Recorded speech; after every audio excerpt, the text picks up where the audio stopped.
त्यस्तो अनुभव भएको व्यक्तित्वहरूले बसेर यो अध्ययन गरेको हुँदाखेरि यसमा चाहिँ दुधको दुध पानीको पानी आएको होला भन्ने मलाई एकदमै लागेको छ।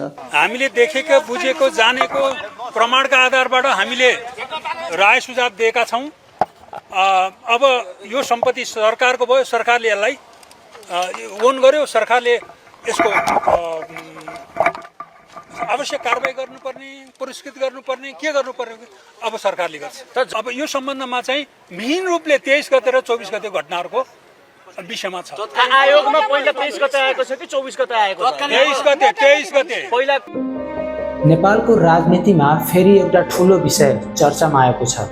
जाँचबुझ आयोगले हालै जेन्जी प्रदर्शन सम्बन्धी छानबिन प्रतिवेदन सरकारलाई बुझाइएको छ।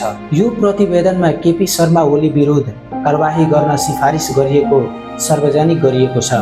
आयोगले प्रदर्शनको क्रममा भएको घटनाबारे जिम्मेवारी र निर्णय प्रक्रियाको गहिरो अध्ययन गरिएको बताइएको छ र सोही अध्ययनपछि पूर्व प्रधानमन्त्री तथा युएमएलका अध्यक्ष केपी शर्मा ओलीमाथि छानबिन र आवश्यक कारबाही गर्न सिफारिस गरिएको जनाइएको छ। अब सबैजनाको नजर यही माथि छ। के लाग्छ तपाईलाई?